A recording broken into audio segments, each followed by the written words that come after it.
Welcome to Ole Walls House. It's me. It's your man. It's your main man. It's Ole Walls. And I'm back with you, ladies and gentlemen. Episode 201 coming your way. Before we get into anything, just want to start off by saying thank you as always. I appreciate the support, appreciate the watches, the listens. So thank you. Thank you. Thank you. As always, you guys know the deal. If you could, please rate, review, comment, subscribe, and share. That would go a long way to helping me out. Don't forget to check out the Ole Walls House merch shop and FullRange merch shop. And you can find that link in the show notes below. Got a fun show coming your way. Gonna have MJ on, speaking of the FullRange podcast. MJ will be joining us. We're going to talk some NFL. We're going to do a little fun thing. Here we're going to do a little ranking. We're going to steal some things from my guy MJ. MJ likes the rank 'em segments. We're going to do something similar with a little twist. Just a little twist. So we will be doing that. Also, talking college football, Flyers hockey, college basketball, my passing thoughts, all that good stuff. So, without any further ado, let's get into it. Welcome back, MJ.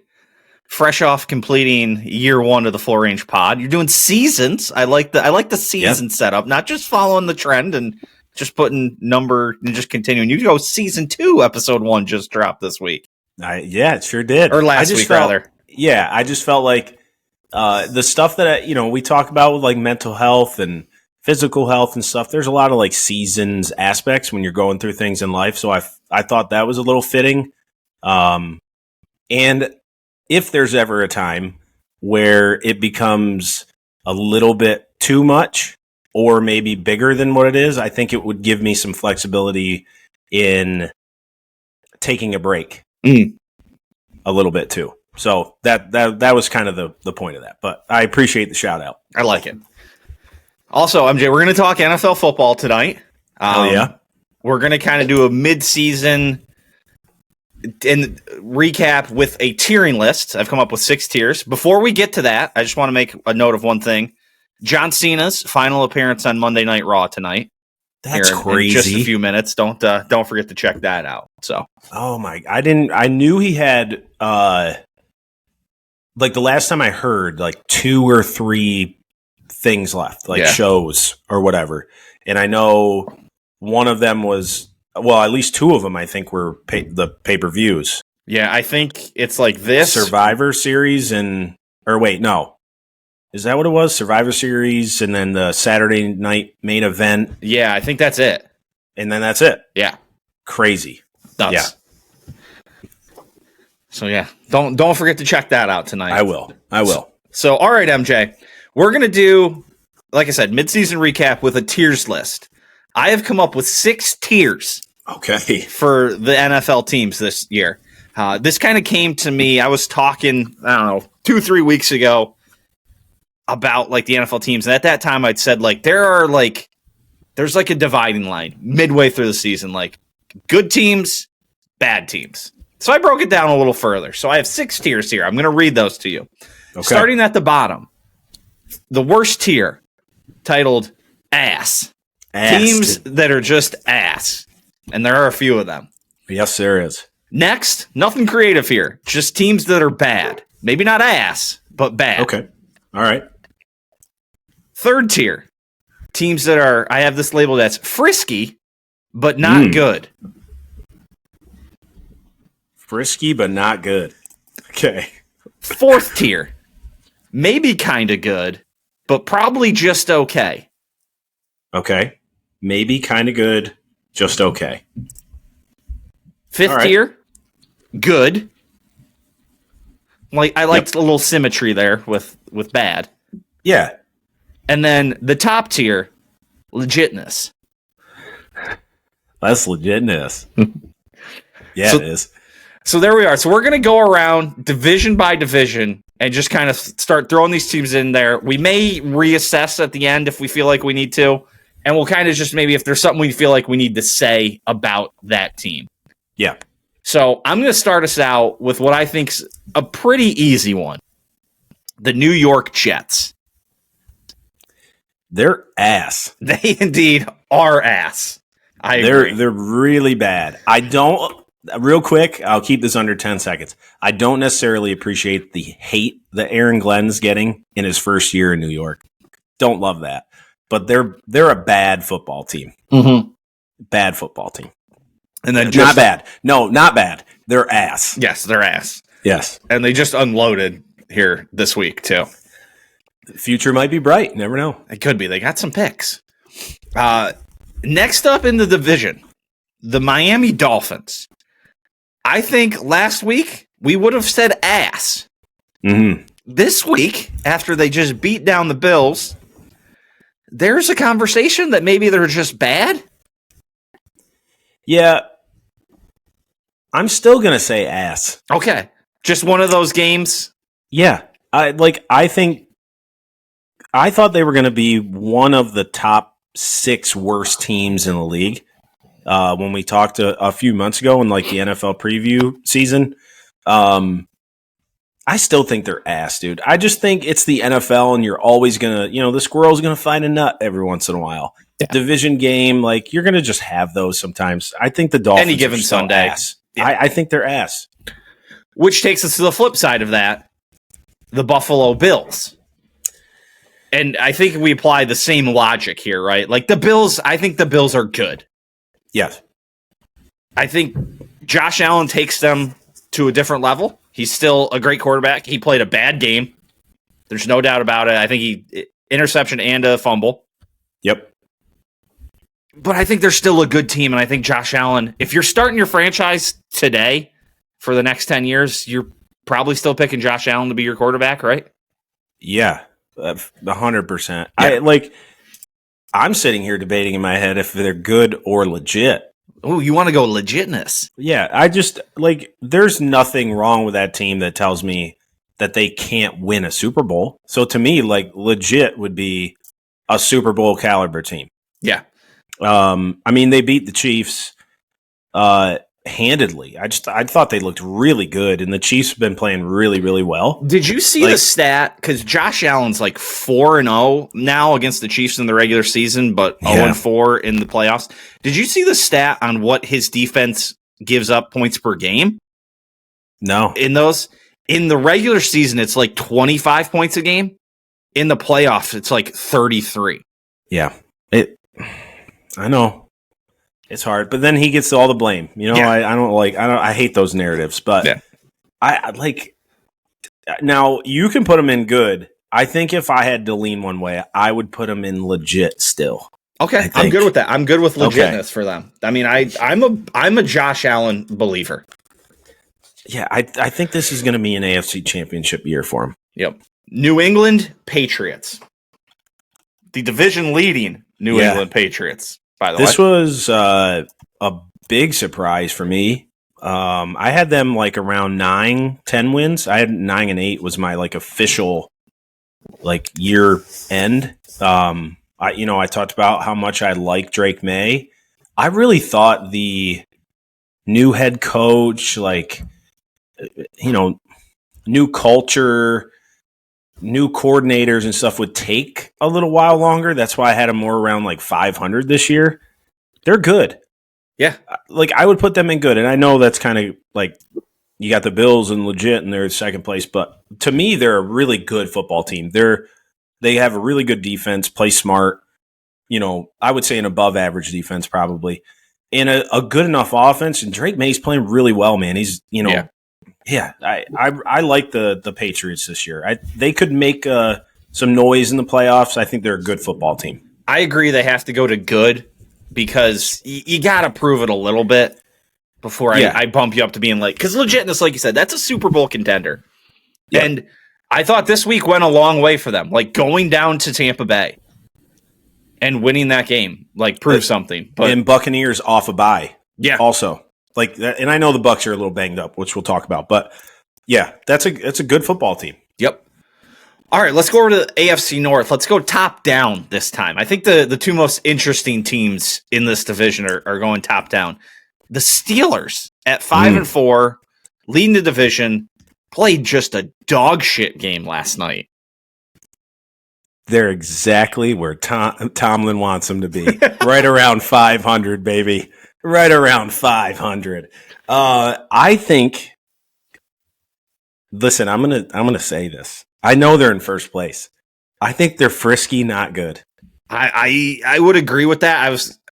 I was in between, like, they're either frisky, not good, but you could maybe get me to the maybe kind of good, but probably just okay. But like, Rodgers still has it kind of in spurts. Yeah. But like, Father Time is really catching up to him. Like, Rodgers' big thing was that he was never like going to run for like 60 yards a game, but he could be in the pocket and just extend the play for like 2 seconds. Yes. And that got somebody open. And then he rifled one down there. That's just not really there anymore.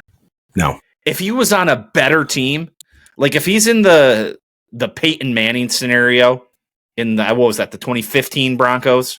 Yeah. Where their defense is awesome. They got Demaryius Thomas, like Westwell, like, hey, Rodgers, you got to make 10 throws a game. Like, Rodgers takes that team to a whole other level because he's way better than Peyton was at that point. Yeah. But with the Steelers, he's just not good enough to drag him there at this point in his career. And like, I don't want it. Like, I know you love Aaron Rodgers. I still think he's a really good quarterback. Like, but if you really look at that team on offense, who are you throwing to? And that was my biggest concern in like the preseason and offseason. Like, they got rid of George Pickens. It's just DK. Yeah. Like, it really is. And like, I know Calvin Austin's had some spurts, but you're running. And is DK that good of a receiver? Like, he's just another thing. Is he just like super athletic? And yeah, like, you never know. To me, he reminds me of just a guy that's going to make 2, 3, maybe 4 splash plays a game, and that's like, you need that. Yeah, but I don't know if he's just your X receiver getting open. You can target him 14 times and he catches 8 balls, and I just don't know if he's that guy. And their run game is kind of iffy too.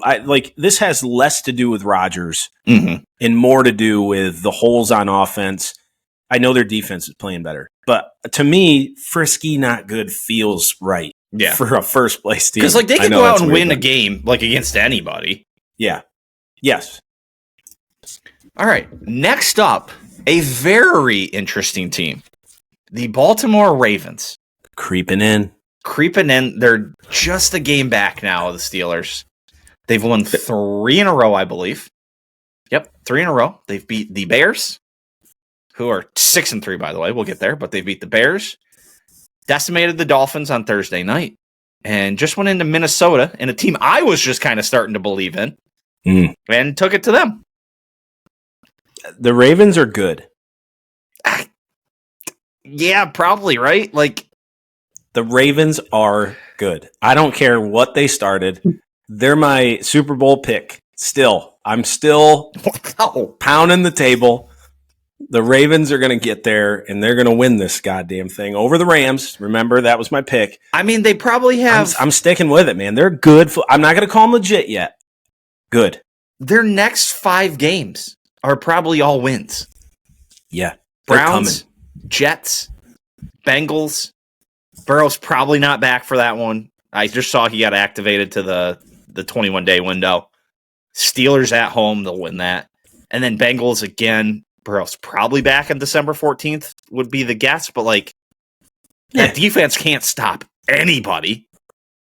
They're coming. They do finish Patriots, Packers, Steelers. Like, yeah, I think, like, yeah, if you just throw the record out and like look at like the last 3 weeks, you're like, that's a good football team. I think so.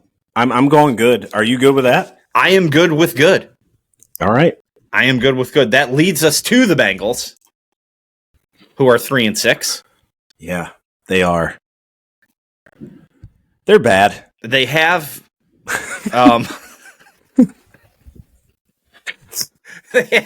I can't, old boy. Why can't I think? Joe Flacco. Joe Flacco. Thank you. Come on. Big Dick Joe. Yeah, they're bad. Their defense is terrible.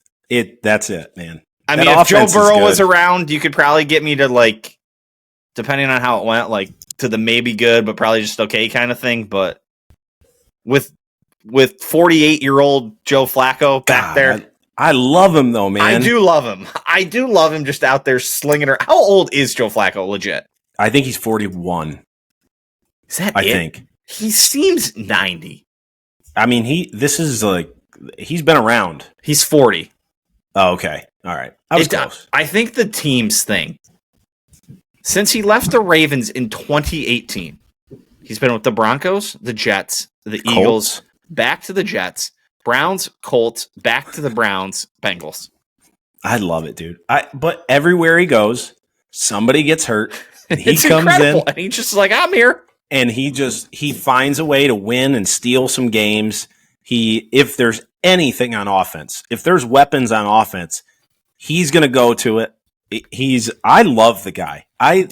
There's a serious conversation going on in my head right now there's been like whispers, Joe Burrow, like let's trade him type of thing. Trade Joe Burrow? Yes. Do you start Joe Burrow even if he's healthy at this point for this season? Just let Flacco run it. What are the Bengals' next couple of games? Well, they got the Ravens soon. That's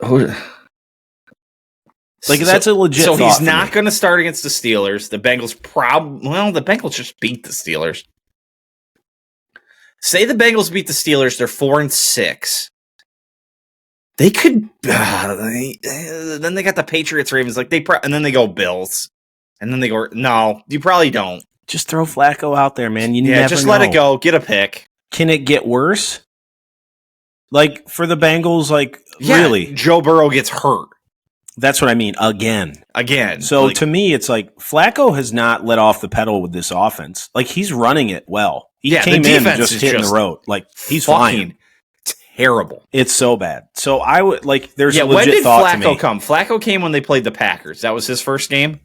I believe so, yeah. So they scored 18. He actually played decent in that game. That was his first game on 3 days. Yes. His next 3 games, they scored 33 against the Steelers and win. They score 38 against the Jets and lose. Yeah. They score 42 against the Bears and lose. Take the lead with 48 seconds and lose. Yep. Colson Loveland up the middle. Yeah. Just your slow ass tight end. Incredible. All right. Next up is. Where do we put them? We put them in bad. All right. That's true. I just feel bad. All right. Next up is the Browns. I think this is an easy one. They are ass. They're bad.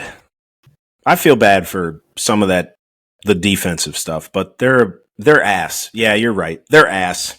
They're ass. They suck. Ass. Let's keep this quick. We'll move on to the AFC South.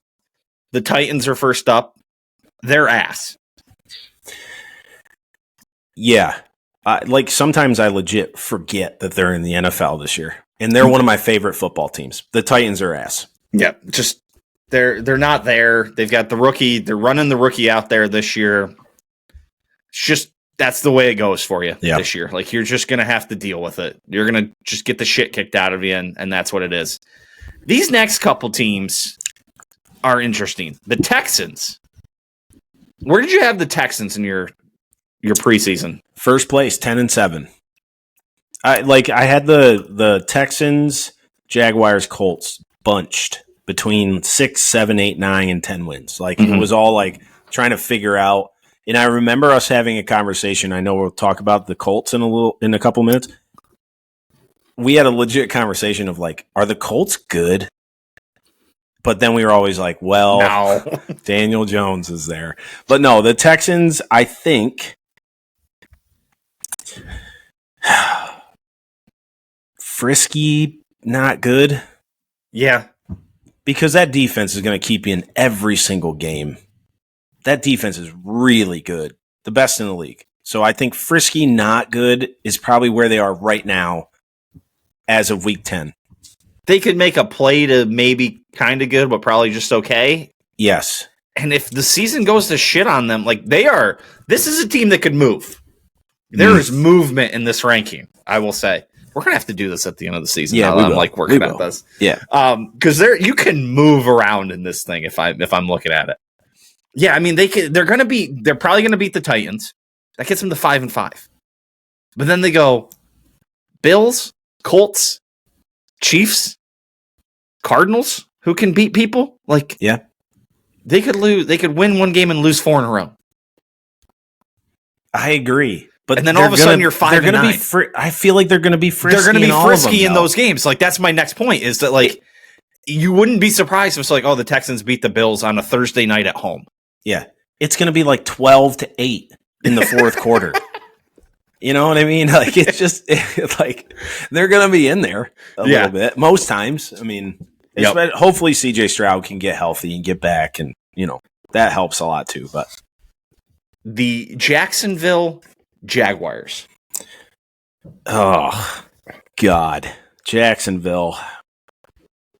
They're right where I put them, man. Right, that I had them 9-8. I just want to point out how weird this team is. Yeah.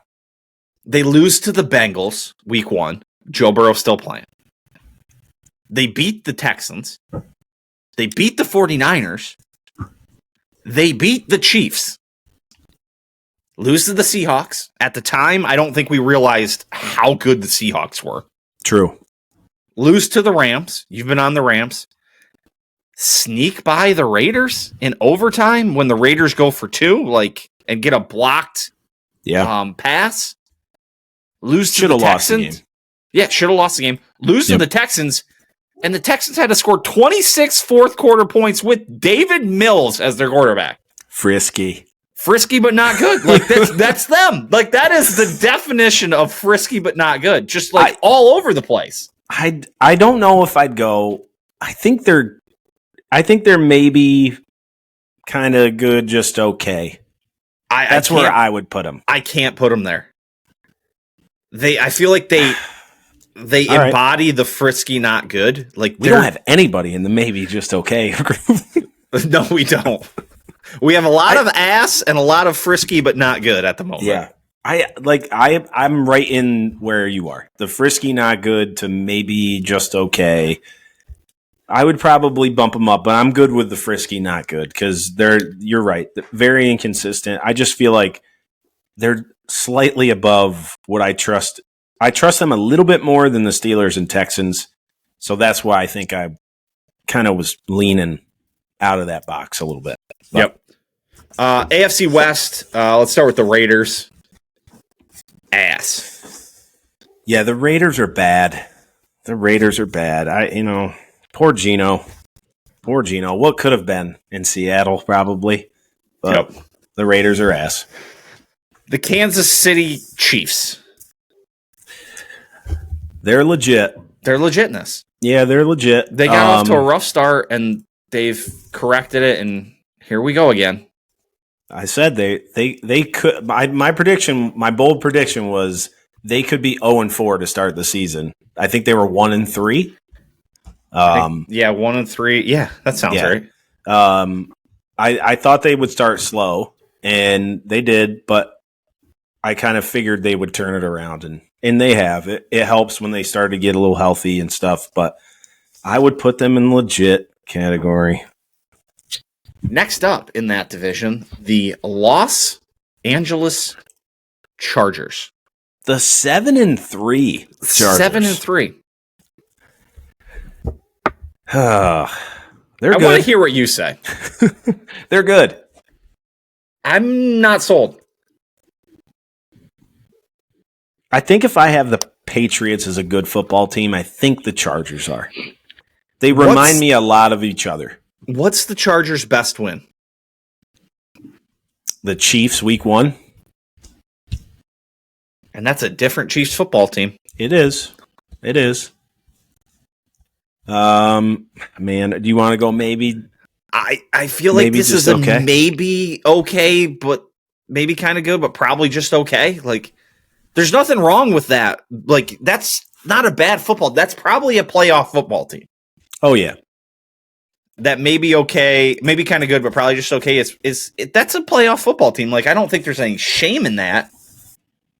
I just don't know that they're a good football team. No, I agree. I don't know that I can trust them. Yeah, and I think that's just probably the past kind of creeping in a little bit. Herbert's been playing really well. man, the defense is okay. I really like the offense. It's actually surprising Herbert hasn't played even better in some spots. But the run game's good. Offensive line needs to get a little healthy. I know the Chargers' offensive line is a little banged up. Maybe a mover to good, but I'm good with the maybe. Maybe just okay. I just need them to prove a little something more to me because their wins, other than the Chiefs in week 1, Raiders, they beat the Broncos, who were fucking around at that time, lose to the Giants, lose to the Commanders, sneak by the Dolphins, beat the shit out of the Vikings. I think that was the week Carson Wentz was dying on the field. Yeah, yes, I think so. Sneak by the Titans. They get the Steelers last night, but like we said, the Steelers. So I can't get there with them yet. Next up is the Broncos. The Broncos are 8-2. Yeah. This might surprise you because I had them winning this division because I thought they would start fast, which they have, faster than what I thought they would. I didn't think they were going to be 8-2. I think this is, I could be wrong. I think this is where we're going to start to see the Broncos slide in this season, just a little bit. I still think they're going to win some games, maybe pull off some upsets, if you will. But I think they're going to end up losing some of these games to some bad teams because they've been playing around a little too much. I was gonna say something similar. They beat the Raiders by 3 in one of the worst football games I've ever watched in my life. Yes. They beat the Texans by 3. They beat the Giants by 1. The Jets by 2. While also though beating the Eagles, what else am I missing on here? No, that's it. They're really their good win is the Eagles. Yes. Who do they have like upcoming since you have it right there? Chiefs, Commanders, Raiders, Packers are their next 4 games. Yeah. I had them winning 11 games this year. They're at 8-2. I mean, they could I could see them finishing with 11. Yeah. I could. I really could go 1-3 through that stretch. And then it comes back as Jags, Chiefs, Chargers to end. That's some good football at the end. Their final 7 games are Chiefs, Commanders, Raiders, Packers, Jags, Chiefs, Chargers. I could easily see a 3-5 finish from that football team. So to me, they're good because good teams find a way to win. Yep. That's my big thing here. Their defense is really, really good. Yes. Quarterback play just has to improve. It really does. Like he can't be throwing it into the dirt on 15-yard, stop routes, and like it needs to improve. I think it will slightly. I think they're a good football team. Yep. Let's go NFC West. A spicy one here. A spicy one. The Cardinals. The Cardinals are bad. I would agree. I don't think they're ass. I don't think they're ass. I was almost saying frisky, but not good. Yeah. Because they can get themselves in games, but they don't pull enough out for me to get them to the frisky stage. I think bad fits them right now. And I feel like we talked about, that was another roster that we were like, this is kind of good. Like this roster is not bad, but then injuries. And I don't even think when correct me if I'm wrong, I don't think we mentioned Trey McBride that much at the start of the year. No. I think he got kind of mentioned in passing, but what a year he's been having. Yeah, he's unreal, man. I'm so glad he's scoring touchdowns now too, because that was the big thing. I've got him on 11 balls. I've got him on fantasy teams, and it's awesome. Yeah, he's incredible. I mean, there were weeks in fantasy I was starting 2 tight ends on my one team because I had him and Tucker Kraft. Easy. And I thought that I was going to do that for the rest of the year. Yeah, I was like, I don't even need a flex now. Well, oopsies. Things happen. The San Francisco 49ers. I'm going to be dead honest with you, MJ. Yeah. I don't know if I know a damn thing about the 49ers. Mac Jones has been playing quarterback. He's been playing good, but I don't know if I can sit here right now and tell you I have an opinion on them. I would put them in maybe good, just okay. Yeah, I mean, I'll just defer to you because I can't come up with anything. They're so well coached, and I don't like the 49ers at all. I wanted them to have a bad season. I had them winning 7 games. They're at 6-4. I'd finish in 7. They don't have bad seasons with Kyle Shanahan. No, they don't. Kyle Shanahan is in reality what the media makes Mike Tomlin out to be. Yeah. The media's always like, oh, Mike Tomlin, always over 500. It's like, yeah, but they suck when they do it. Yeah. They just somehow find a way. Shanahan takes dog shit year after year. What quarterback has Shanahan had? Yeah.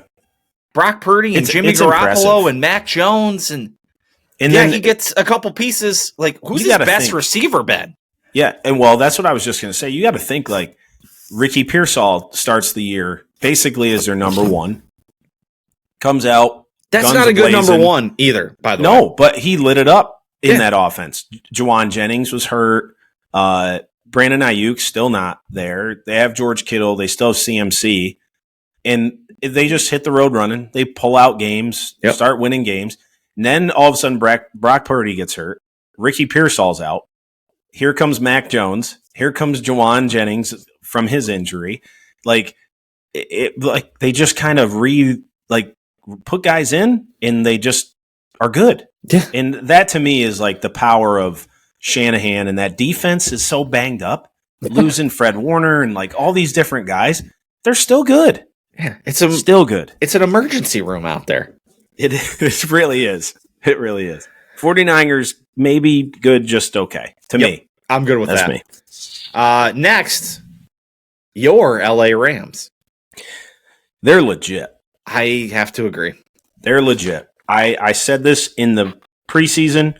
If they stay healthy, they could win the Super Bowl this year, and I still believe it. They don't have, to me, really a big hole anywhere. There's no weaknesses. Team. Nothing. I really like Stafford's this team. Still slinging it. Yeah.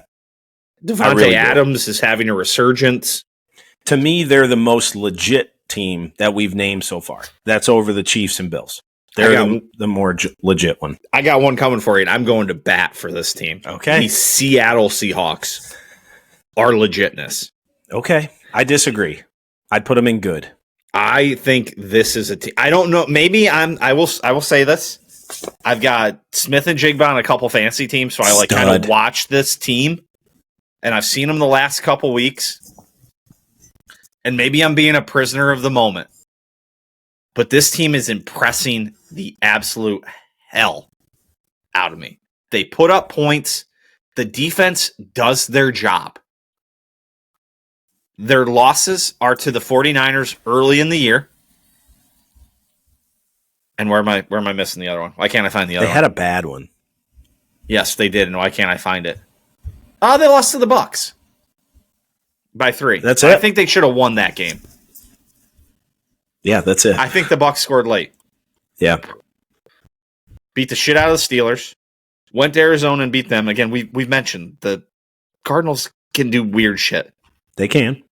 Bad, though. Beat the Jags. Beat the Commanders bad. Beat up the Cardinals real bad the second time. I think this is a legit football team. And Sam Darnold is doing this 2 years in a row now. Okay. Can I make the case for just good? You can. I don't believe Sam Darnold is legit. I think he's good. And that's as far as I think they'll go, is just good. NFC divisional round. I could see them there. But I think if it's Rams and Seahawks, or I don't know, Eagles, Seahawks in that round, to me, I don't think I just don't think they win it. Are they capable? Yeah. I'm still in the good category for right now. But we can put them in legit. I'm with you on this. We're going to diverge a little bit then, because I think this is a Super Bowl caliber team this year. All right, we'll put them in there. We're going to find out a lot. It's Seahawks Rams this coming Sunday. Yeah. So. Oh shit! I screwed up my thing. All right, let's go NFC South. Again, an easy one. There are some teams in this league that are very easy to put in the ass category, and the New Orleans Saints are, in fact, one of those teams. I agree. Saints are ass. Tyler Shug, which I always thought was Tyler Shook. Shook. Somehow it's a Shook. It doesn't matter. It doesn't matter. He played well Sunday. He actually did kind of play okay. He did. They're ass. No further needs to be said. Atlanta Falcons.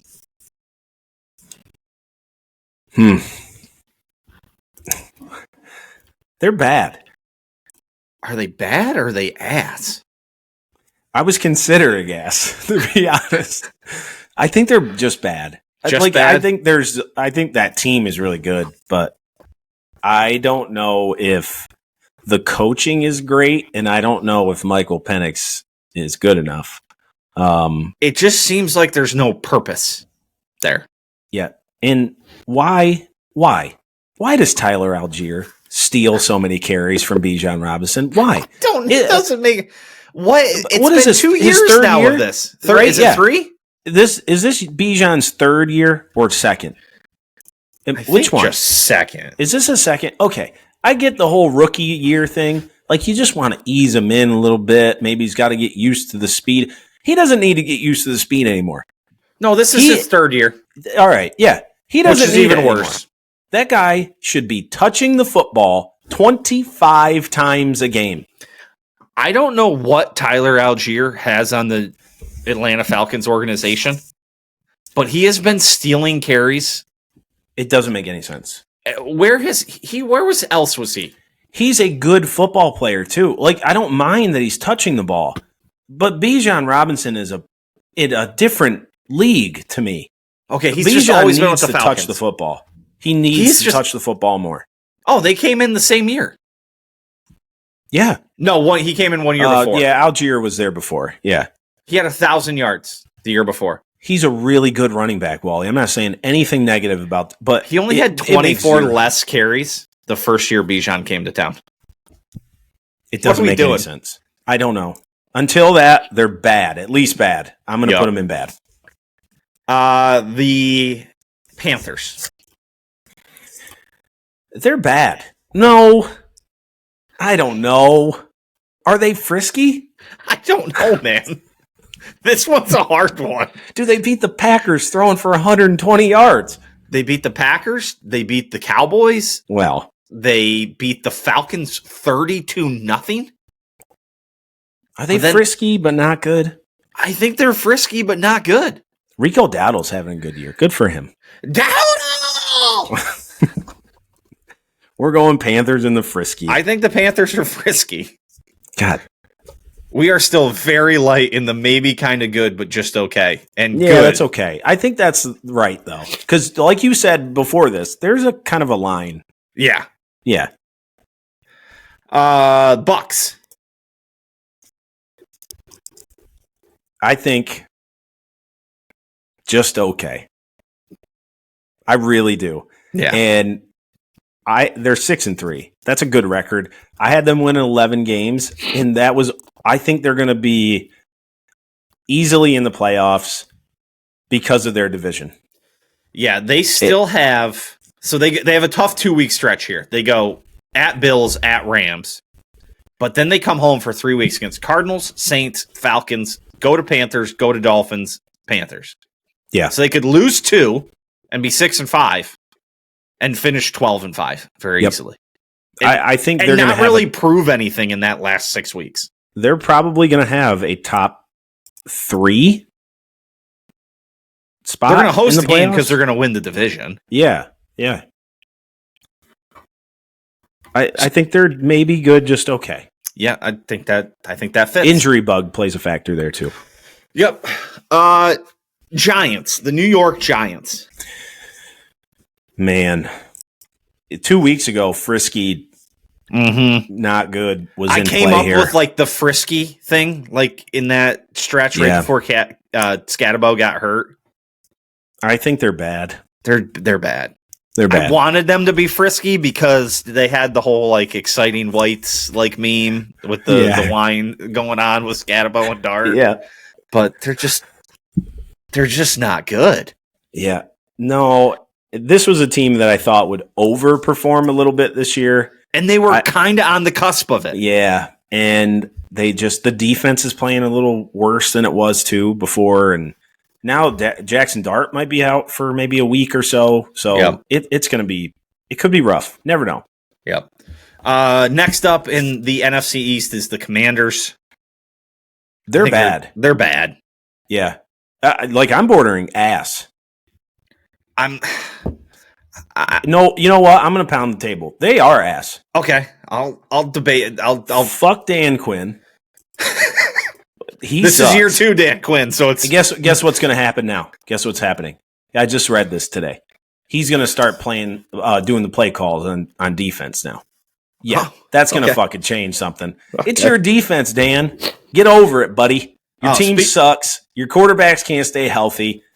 It's over, man. Your ass. Speaking of the Commanders, did you watch Trump in the booth? I talk about this later in the pod, but I just want to get your reaction.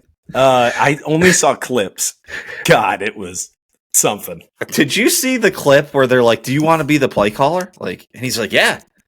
And then he starts talking about the Commanders, quarterback situation. Yeah. He's like, "Your backup."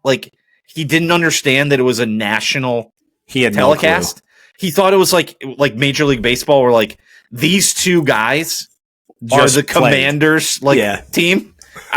I don't know why I thought that was so funny, but I caught it immediately, and I was like, "Oh my god!" He just thinks these guys call every Commanders game. Let me just say this really quick. Why do we put presidents and shit in those situations? I don't know. Well, Trump just wants to be the center of attention. We don't think they're busy.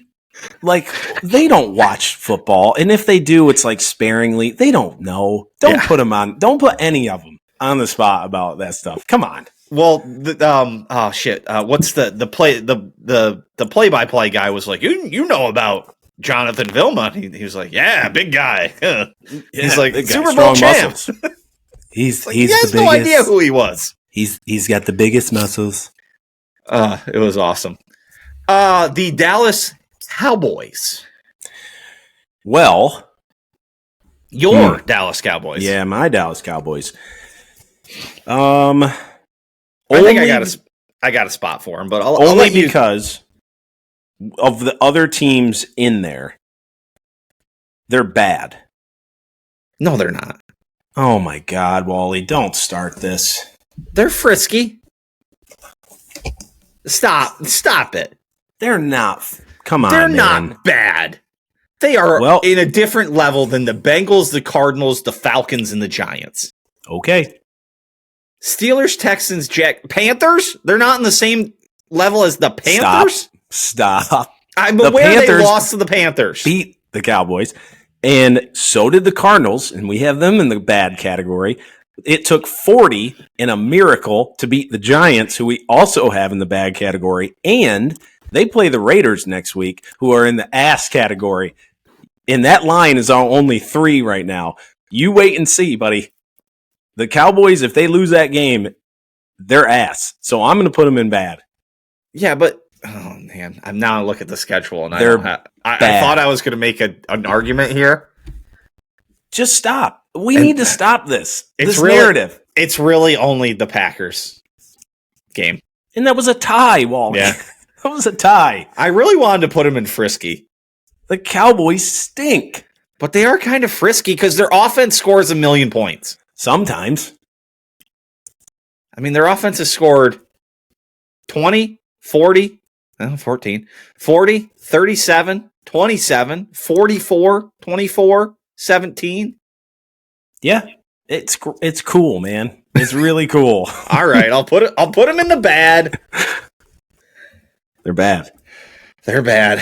MJ says as of right now, we said things can move. Things can move. It's a mover. The Eagles. This is before Packers, Eagles, Monday night. Yeah. I'm going to say good. I don't. Fringing legit. Yeah, I think their offense being a little suspect at times. And I don't mean to run down Jalen Hurts because he wins. Yeah.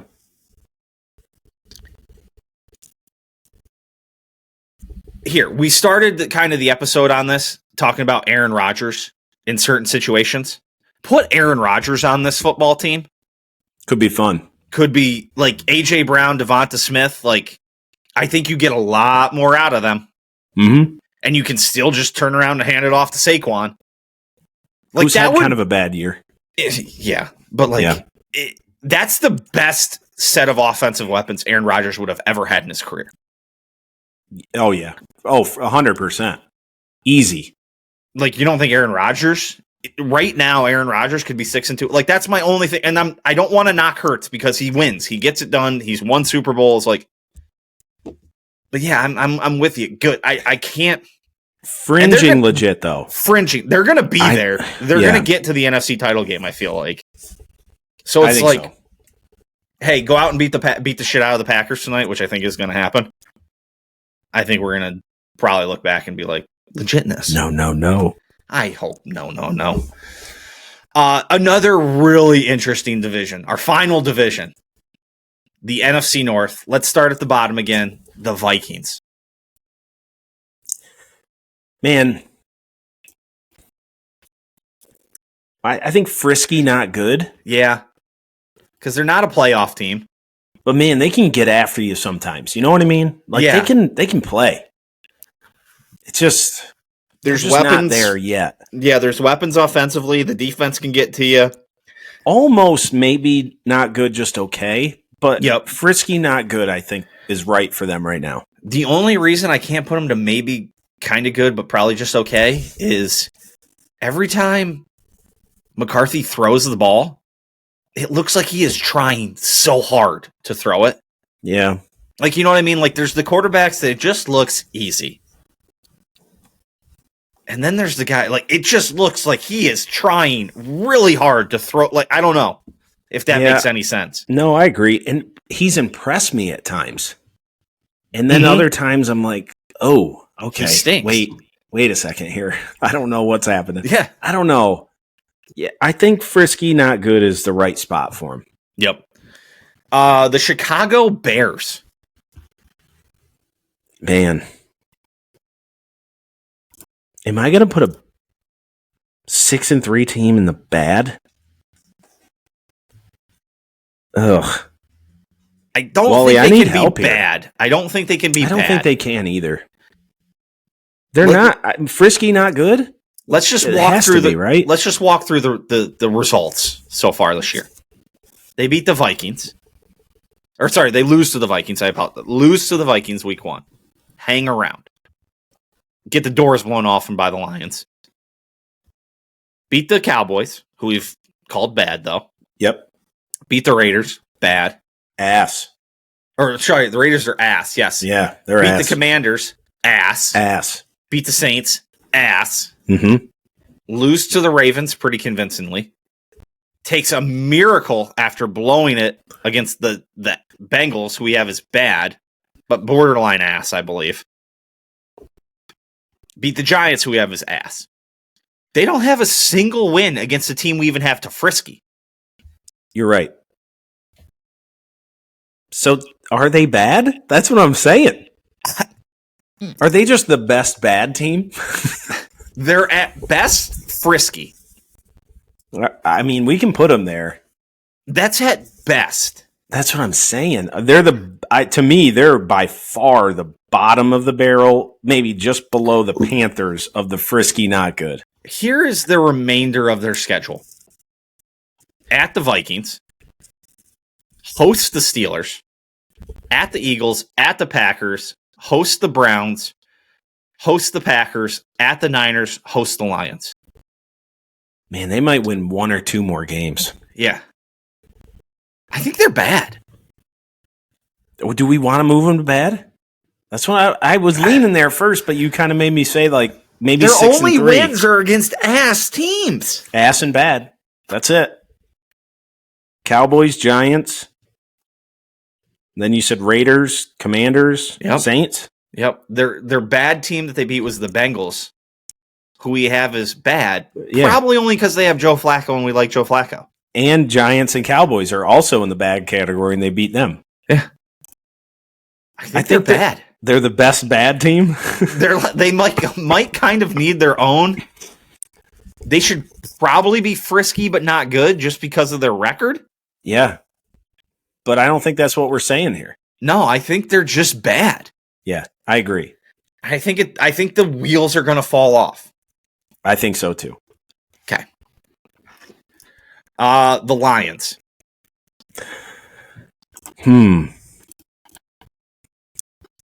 They're legit. You think they're legit? I do. I had them at good, was my mindset. I think they can beat anybody. I'm gonna use your logic that I argued against. I'm taking the same logic with Jared Goff that you took with Sam Darnold. Okay. And it's just completely contradictory. It is. I have no bones about it, and maybe this is me being a Packers homer. It is. It's okay. You're allowed to do that. I would put him at good. And hey, maybe Dan Campbell's calling plays now. Or maybe not. Like, it was a lot of in that game. Like, it's like, I'm pretty sure he's calling the plays. Like, yeah, I think Jared Goff's been there and done that, man. Okay, I'll defer. I'll defer because of my bias that they are in legitness. They're the bottom. Well, we do have the Seahawks in there, so I'd put them slightly above the Seahawks right now, but I think they're legit. Okay, and then final team, my Green Bay Packers. They're good. I don't care. Like, I know you're going to bring up the bad losses. The Browns was a really bad loss. The Panthers was a really bad loss. But they show up against good teams. They really do. Like, even like you can say like, oh, well, the Cowboys game, they tie and they give up 40 points or anything. That train was rolling in Dallas at that point on offense. Like, there wasn't really any team that was slowing that down. Mm-hmm. And the fact that they were scoring that many points, like, that's hard to defend. And I know, like, there's some bad games in there, but like, they've played well let me say this. They've played to the competition of who they're playing most games. Outside of like the second half of the Steelers game. Yes. And I feel like that's not, I'm not saying they're legit because I don't think that's sustainable. Sooner or later, you're going to get bit in the playoffs. And now they don't have kind of craft. style. Yeah. But I think they're still good. Like, to me, if I'm putting the Broncos as a good team right now, the Packers are a good football team right now. They really are. They're in the top 10 or so teams in the league to me.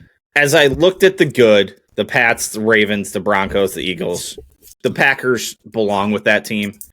And the maybe kind of good, but probably just okay, the 49ers, Chargers, Bucks. Like, if the Packers matched up against them, I'd be like, okay, there's a good shot here. Yeah.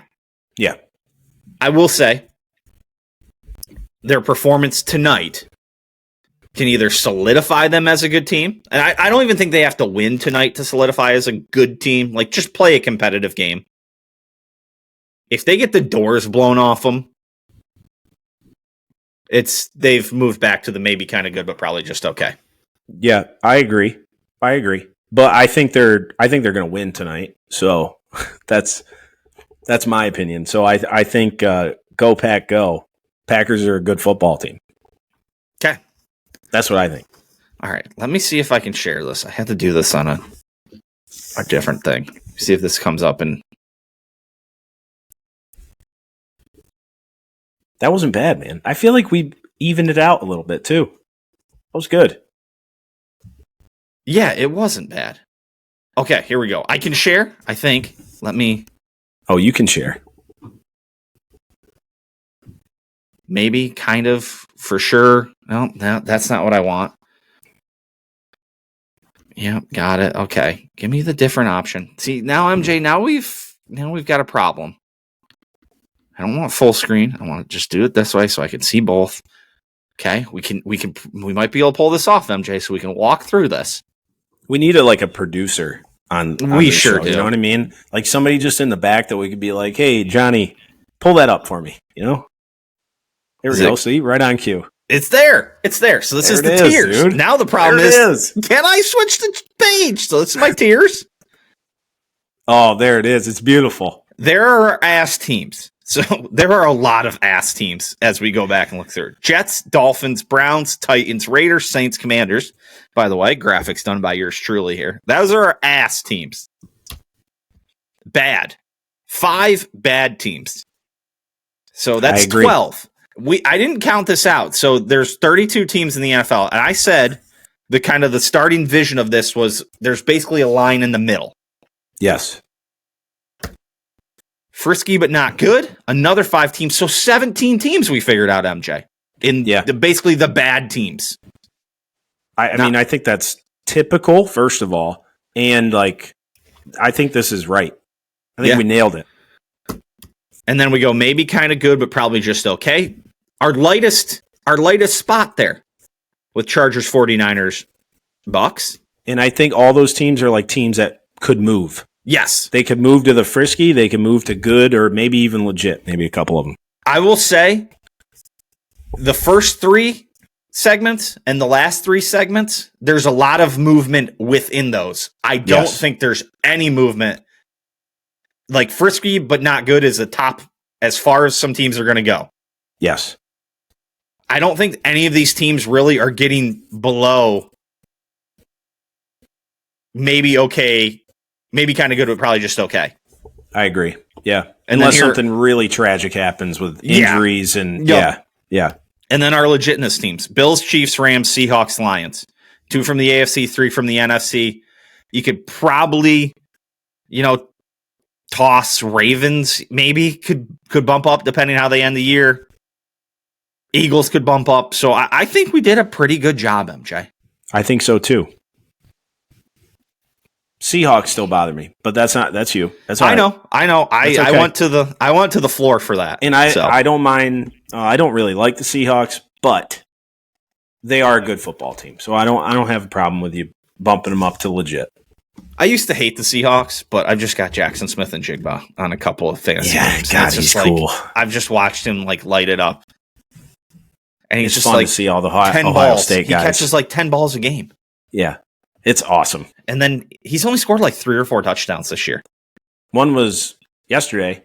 Yeah. First touchdown, baby. Yeah. First touchdown. Oh, nice.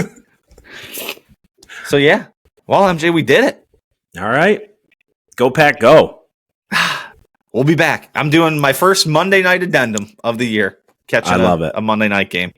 All right. Be up till God knows what time, recording and then putting it together. So we'll be out here. So that will be the next segment, people. We'll see you there.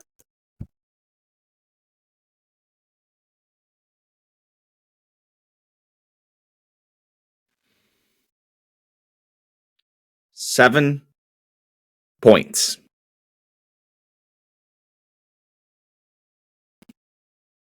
Seven points. That's what we got. 7 points tonight.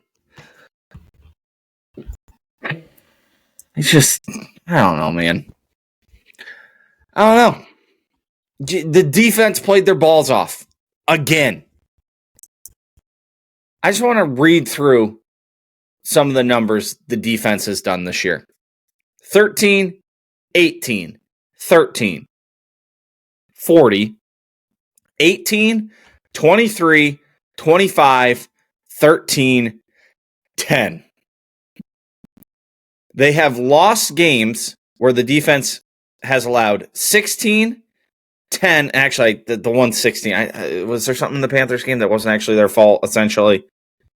Oh, no, that was the Browns game. They basically allowed 7 points in the Browns game. But 10, 16, 13 all ended in losses. Losses. I said we were approaching the Matt LeFleur conversation. We're at it.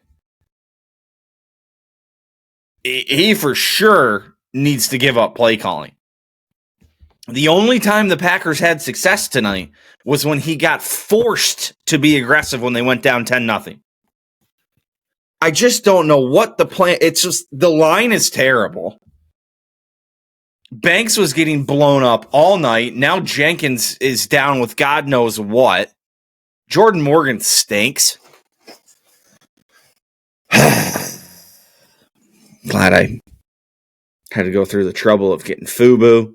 Stayed up for this.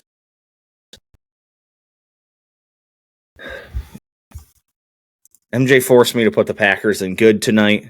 They will be quickly moved back to maybe kind of good, but probably just okay. And they are dancing on Frisky, but not good.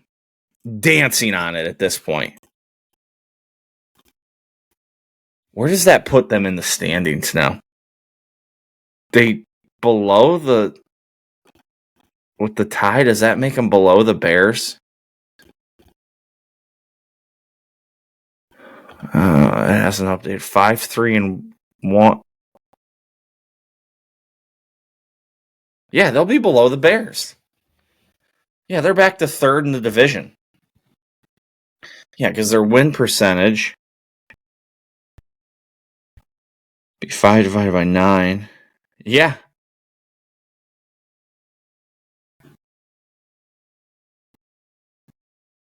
Yeah, they're below. They're in third place.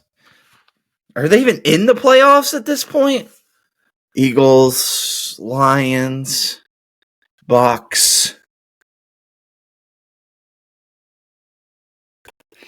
So 1, 2, 3, 4, 5.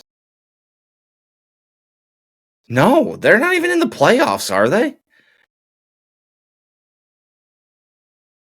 It's 5-3-1. No, 5-3-1's not better than. Yeah, 5-3-1 would be better than 6-4. So they're just barely in the playoffs. Big Cat Bill Gardner's texting me right now. He's letting them loose. Just throw the Hail Mary. You have a better chance of that being caught than him making this. Fire LeFleur. Cut McManus. Make Halfley the interim. This team is going nowhere and wasting a great defense.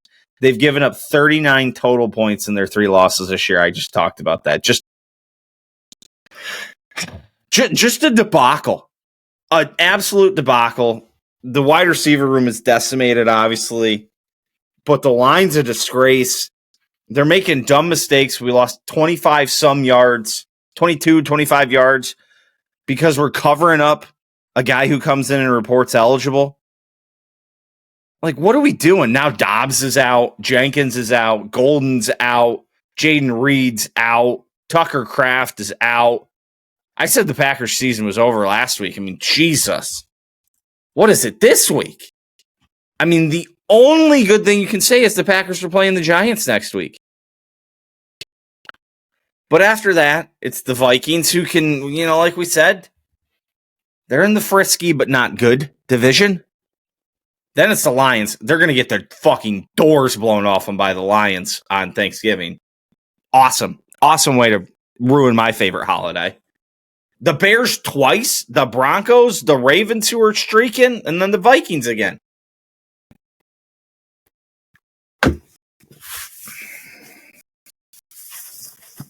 The season had promise 2 weeks ago. 2 weeks ago.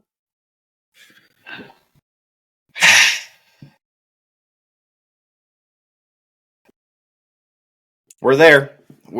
We got to start having the LeFleur conversation. This team is regressing. I'll just say this because I got nothing else here.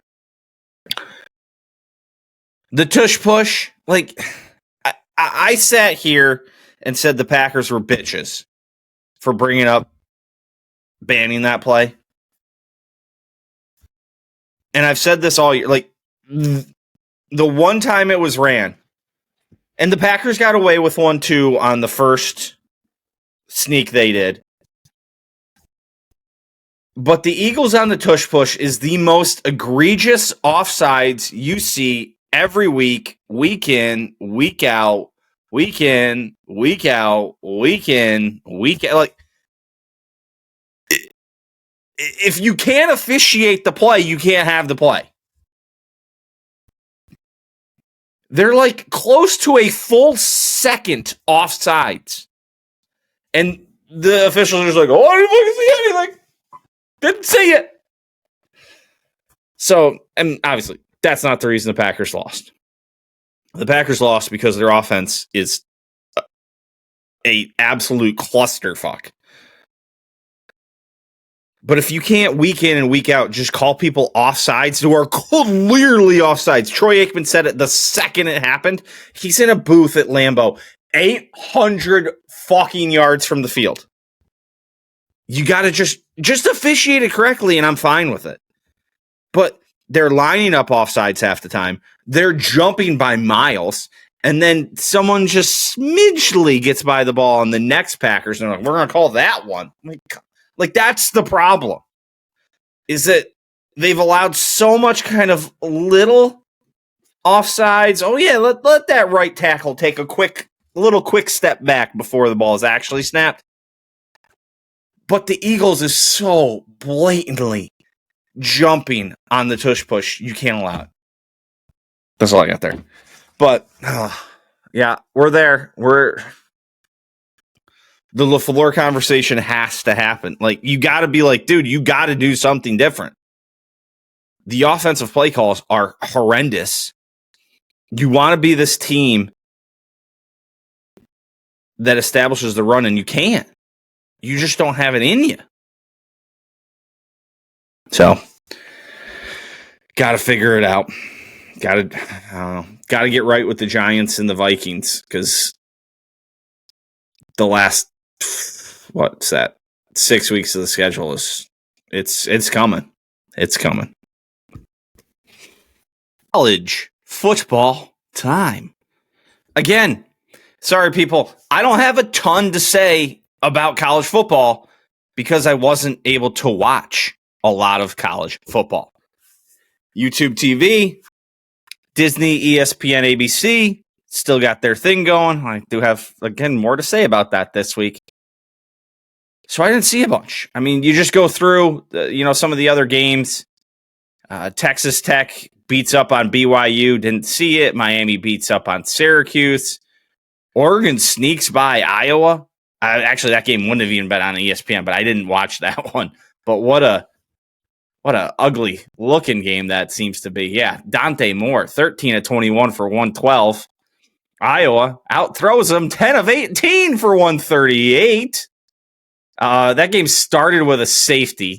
I did see the start of that game. I was out eating some dinner and did see the start of that one. Iowa makes it, actually takes the lead. Iowa took the lead late. I didn't watch any college football. Wow. Wild. Ohio State beats up on Purdue. Texas A&M. Vanderbilt sneaks by Auburn. Interesting. Louisville goes down. Alabama beats up on LSU. I wonder how that game actually, it looked like it. Yeah, I mean, they were up 17-3 and just kind of coasted the rest of the way. Alabama, 8-1, fourth in the country now. How about that? The game I did watch was probably one of the games of the week, I would have to imagine. Penn State, Indiana, my Nittany Lions. They gave it all they had. I mean, it looked like this game was going to be getting away from them. I was at my niece's wrestling tournament and was watching some on my phone. I get in the car and throw it on, and Place was texting me, and then all of a sudden, like, you could feel something was like maybe happening. And I get it on right at the start of the fourth quarter, listening to it on the way home. Singleton scores a touchdown, and all of a sudden it's 20-17. It was 20-7 about a quarter before, and it felt like, oh, this is where Indiana breaks it open. The number was 13.5. I would have told you life savings on Indiana. And it's like, oh, yeah, they're going to cover this thing out. They're going to extend the lead. Nothing to it. And then all of a sudden, here comes Penn State. And Penn State takes the lead. They go from being down 20-7 with 8:41 left in the third quarter to the lead 24-20 with 6:27 left in the fourth quarter. End up having to give the ball back to Indiana with, I think it was just outside the 2-minute warning. So about 2:04 or something like that. And they had kept Mendoza pretty much in check. There was that great interception. That felt like that was like, oh, you can ice this game. You can ice this game with that interception. They just couldn't run the clock out. They just couldn't pick up enough yards. I mean, Mendoza was 19 of 30 for 218, 1 touchdown, 1 interception. And the touchdown came on the final drive. A bunch of yards came on the final drive.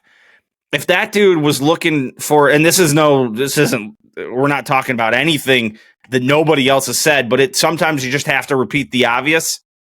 If that dude was looking for a Heisman moment, that was it. Drives him right down the field. Felt like Beaver Stadium had come alive after looking like it was a lot of Indiana fans at the start of the game. And here comes Mendoza. Just methodically works him down the field. And then hits a pass to Cooper in the back of the end zone, which was unbelievable. And the second it gets caught and he goes to the ground, if you weren't as cynical and hadn't seen so much shit happen to Penn State, you'd have been like, that ball, there's no way he caught it. There's no way he got a foot down. And the second it happened, I was like, of course, that foot's down. Even if it isn't ruled a touchdown, it's going to get overturned. That's a touchdown. And my gosh, what a catch. It's in the back of the end zone. He toe taps the left foot, somehow keeps it in. I think the most amazing thing was that it looked, as you're watching the replay, when they first went to the replay, it's ruled a touchdown on the field. Incredible call by the ref on the field. So many times we'll sit here and bang on the refs, and I believe rightfully so most of the time. I'm going to give this dude some props. That was an incredible call on the field. His right foot does not touch somehow. As you start to watch the replay, you're like, oh, that right foot is going to touch out of bounds before the left foot gets down in bounds. And he just hovers. Just somehow hovers. And just the right foot does not go down. And he gets the left foot down. I thought in that moment we had finally lost Gus Johnson. I thought that was it. A stroke, a heart attack, just blood vessels popping in his brain, and he's done. He was just... I mean, it was the most Gus Johnson thing I've ever heard in my life. I thought we'd lost him. I thought he'd passed as he was screaming and just losing it. Just an incredible thing. I thought Penn State, there was some stretches there after they took the lead. I was like, yeah, you never. And then I was like, oh, they're gonna do it. They didn't. They didn't do it. They couldn't do it. But we've reached a point in the 6-game losing streak here where it's just like, okay, we had a chance. I got to get excited for a little bit. Gosh, the games they've lost this year. They lost to Oregon in OT by 6. They lose to UCLA by 5. All right, so there's 11. They lose to Northwestern by 1, 12. Iowa by 1, 13. We'll just kind of get rid of Ohio State. Indiana by 3, 16. 5 of the 6 games in this losing streak are by 16 points. A little over 3 points a game. Absolutely incredible. Just wild. 3 games left for the Nittany Lions. 3 wins. Gets you to 500, lets you play a bowl game at Michigan State. Nebraska comes to town at Rutgers. I mean, it's not like they can't win those. Like, this is a team that was ranked number 2 overall to start the year. You'd think they should be able to get it done. One would think.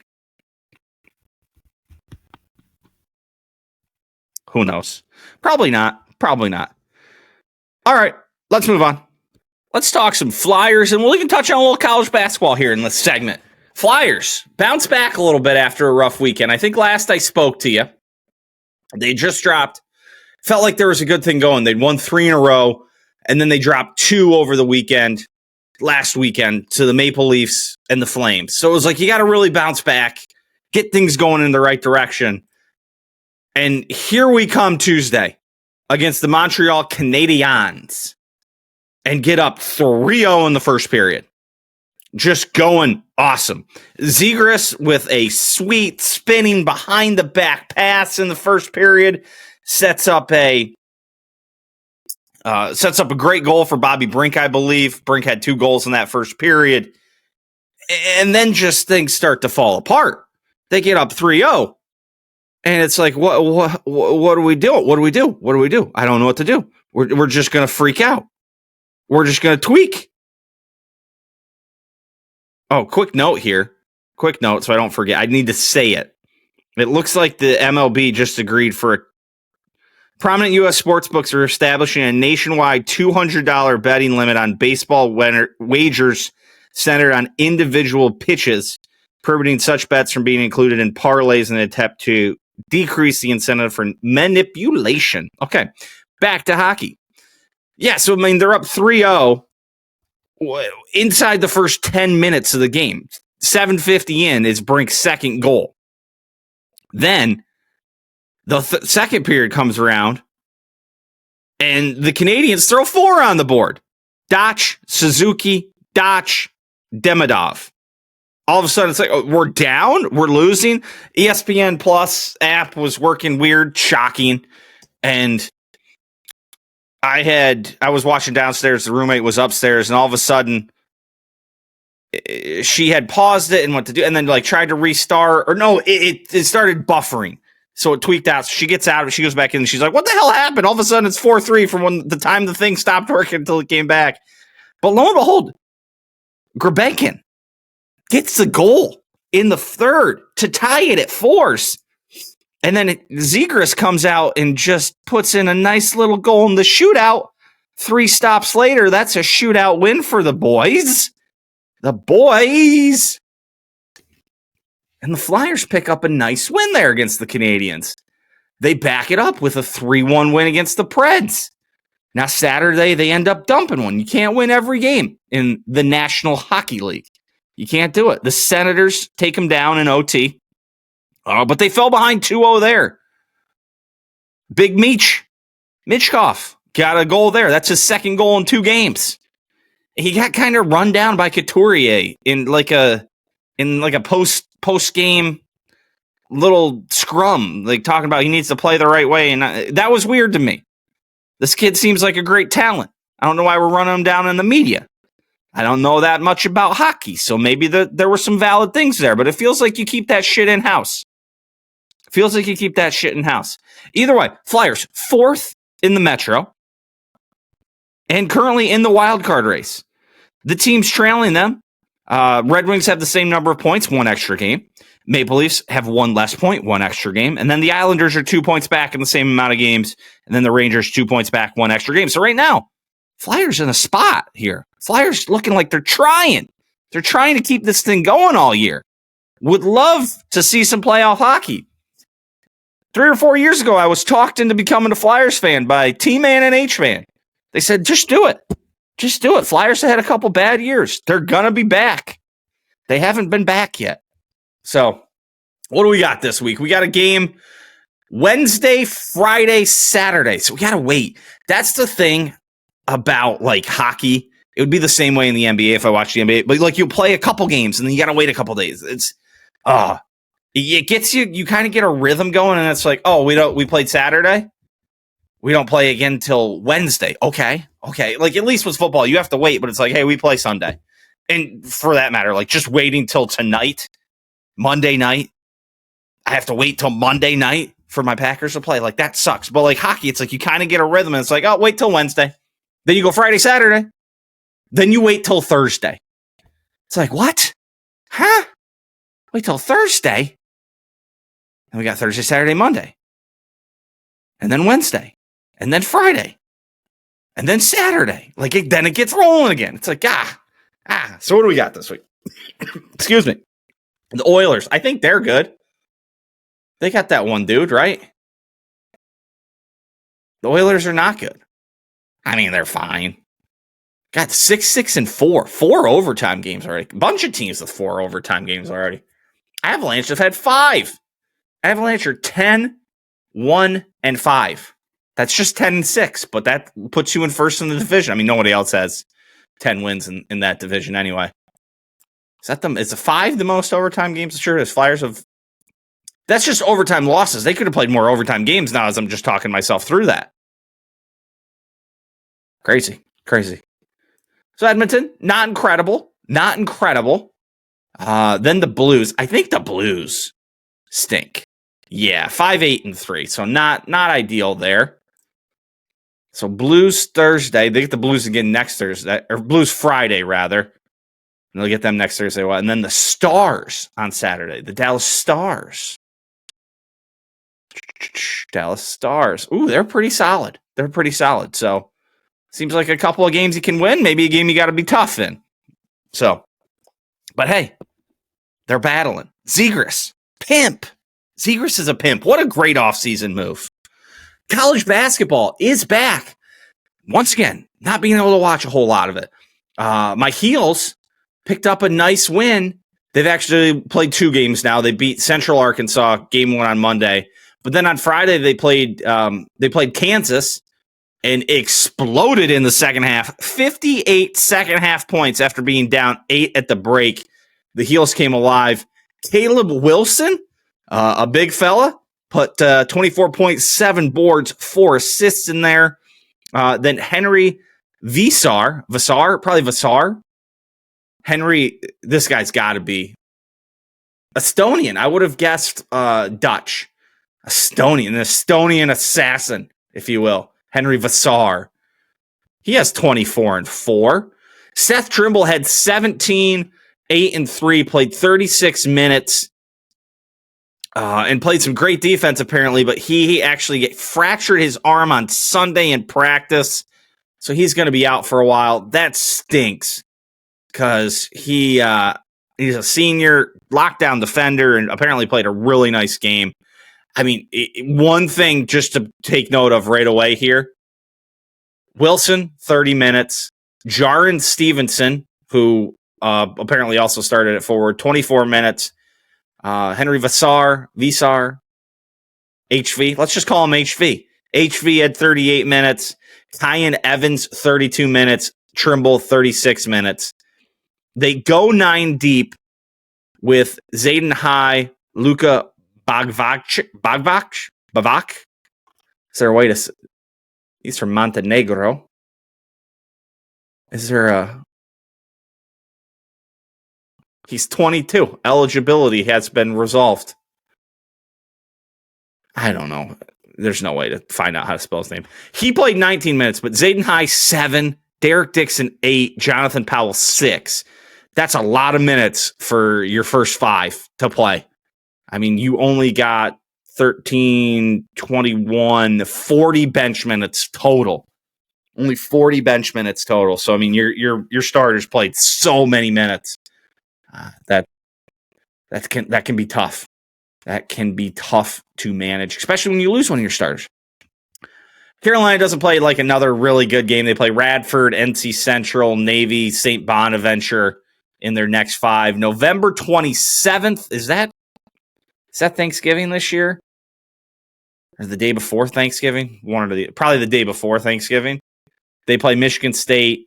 Then a couple days later on December 2nd, they play Kentucky, and then they play Georgetown. So they have a nice little 3-game stretch there from November 27th to December 7th before they get into some crap again. And then they kick off the ACC schedule. It looks... They do the Big Ten ACC Challenge on December 20th, and then ACC kicks off on December 30th with Florida State, and then it's ACC the rest of the year. First game against Duke is February 7th in UNC, and then at Duke to end the season 1 month later on March 7th. All right, let's keep this thing rolling. Time for some passing thoughts. Let's start with this. I forgot this because I always forget something. You know me. Wisconsin beat Washington. Washington was ranked. It didn't show up because Washington isn't ranked this week on the thing I look at. 13-10. The leading passer for Wisconsin in beating ranked Washington was their punter, Sean West, who threw one pass for 24 yards. The other quarterbacks in the game for Wisconsin, Hunter Simmons, 2 of 3 for 16 yards. Carter Smith, 3 of 12 for 8 yards. Danny O'Neal, 0 for 2 for 0 yards. Just, it was nasty out Saturday night in Wisconsin. It was kind of snowing, wet, cold, windy, like nasty weather. Don't get me wrong. But this, as incredible as that stat was, this stat I think is more incredible. 2 touchdowns were scored in the game. A touchdown by Washington. The drive was 2 plays, 1 yard for a touchdown. The Wisconsin touchdown drive, 2 plays, 7 yards. A total of 4 plays and 8 yards is the entirety of the touchdown drives for a total of 74 seconds. 1 minute and 14 seconds. Just absolutely nutty. Like I said, we got some snow. Some snow hit us here in Wisconsin. So we have some snow on the ground out there. So it's nasty out there. It wasn't fun walking the dog the last few days. It's been a little tidbit nibbly out there. Gonna have to get some thicker gloves on. I saw this on the twatter. This is at Sleepy Hollow Golf Club, I believe. They have a pace of play offenses that apparently they post every couple months. You're expected to play in 4 hours or less. So they post this in the locker room. It's just like, hey, on Tuesday, October 21st, Ben something played in 4:12. Okay, that's awesome. You know, on Tuesday, October 21st, Camilo something played in 4:16. I love that so much. You should be able to play golf another 4 hours, especially at a club like that, where you probably don't have a ton of play out there. That's just absolutely fantastic. Just fantastic beyond all belief. Cleveland, the 2 Cleveland Guardian pitchers, Emmanuel Clase and Luis Ortiz, both indicted by prosecutors in Brooklyn on a host of charges related to a scheme to rig bets on pitches thrown in MLB games. Ortiz was arrested in Boston earlier today. Clase currently not in custody. I think that was as of this weekend. I don't know if Clase is in custody yet. He's on the lam. So I told you I'd talk more about Disney and YouTube and stuff like that. So, I mean, these assholes, it just never stops. I saw this posted. I'd have to double check this. But apparently the Disney Plus subscription is going from $80 a year to $160 starting November 19th for this person. 80 to once doubled 100% increase. Like, what? What are we doing? And then, so YouTube TV, I'll start out with a little commending them. And this is kind of like the whole thing with YouTube TV. Like, it's a better thing. They're better than Disney, but not by much. They sent me this. We've been working in good faith to negotiate a deal with Disney that pays them fairly for their content and returns their programming to YouTube TV. We know it's been disappointing to lose Disney content, and we want you to know we deeply appreciate your patience. I'm running thin on it. In light of the disruption, we're offering to subscribers a $20 credit. Over the next few days, you'll receive a follow-up email with instructions on how to redeem your $20 credit for YouTube TV. Once redeemed, this will be applied to your next bill. Hey, assholes! How about you just apply it to my next bill? You went through the thing of sending that out. Like, why don't we just apply it? Why do I need to get another email? Like, what are we doing? Assholes. Just dicks. Just give me the credit. Give me the credit. Oh. So that annoys me. You know what doesn't annoy me? Grilled cheese, Campbell's tomato soup. Made grilled cheese a couple times. You know how you always do something and you do it like 3-4 times in like a month span? I made grilled cheese like 3 times here lately. Grilled cheese slaps. Just Kraft Singles, a can of tomato soup. You know, you dump the soup in, you fill that thing up with milk. Do it with milk. If you do it with water, I got questions. I got questions about you. Milk. Whole milk, preferably. If you want to go heavy cream, I'd be good with that. But the water people freak me. But man, that's just a good old solid white trash American meal. It's awesome. It's awesome. Just awesome. You know what else is awesome? I was at the gym. Saw a couple of old guys getting in there, getting their workouts in. And those guys, they just plug their headphones right into the machine and just watch whatever shitty channel comes up on the treadmill or the elliptical or whatever they're on. It's awesome. They just do it. I love it. Me, I got to have a show to watch, a YouTube video, a book, whatever. I got to have it perfect. I get my phone, I slap it on there. I've seen people do iPads. I've thought about that. I just don't feel like carrying my iPad. Just, it's wonderful. Just the simple life of an old man, just getting to the gym and getting on the elliptical and watching CNN or Fox News. Fucking lunatics. Lunatics! And I'll end with this one, because this one annoys me to no end. It was floated by Trump. And I will say one other thing before I get to this. Trump was on the broadcast for the Commanders-Lions game. And they're like, would you like to do some, call some plays? He's like, yeah. He's like, what do you, and then they're like, he's like talking about Marcus Mariota. He's like, your backup QB. He's doing well. Your regular QB, what a talent. And he's like saying it to Kenny Albert and Jonathan Vilma, who are calling the game for Fox. Like they're just local. Like it'd be like a baseball broadcast where like it's just a local broadcaster. He's like saying like your to them, like this is their guy because they're the guys covering it in Washington. It's hilarious to me. Just hilarious. But he also floated this thing of a 50-year mortgage.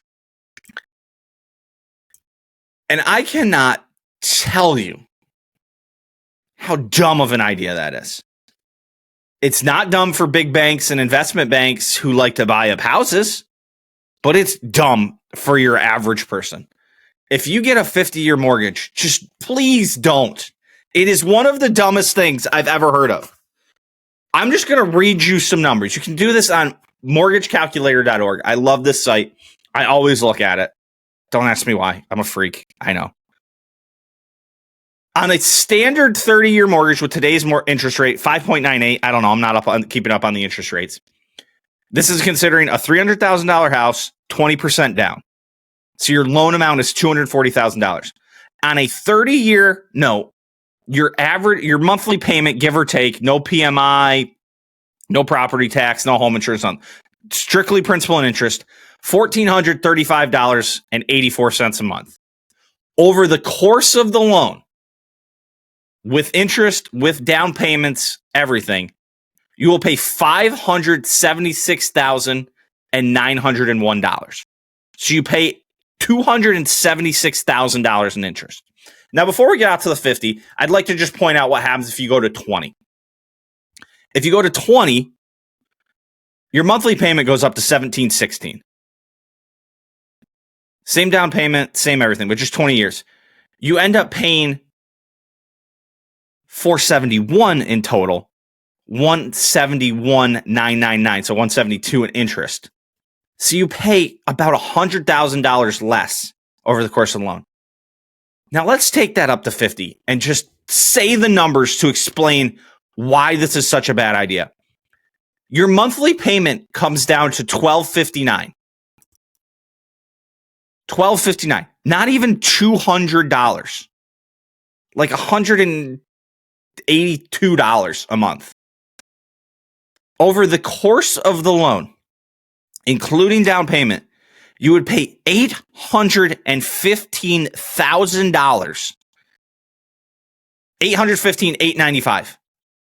Your total interest paid would be $515,000, $895. $515,895.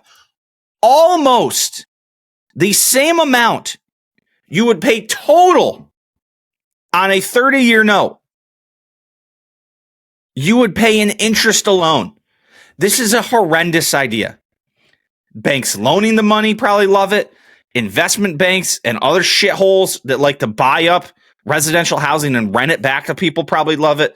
But for the love of God, it is a terrible, terrible idea for the average American who wants to buy a house. Do not ever do that, please. Please. Please. Okay.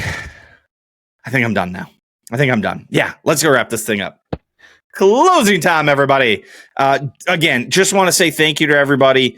Thank you, Producer Kevin, for getting started on the video. Thank you for MJ for coming on the show today.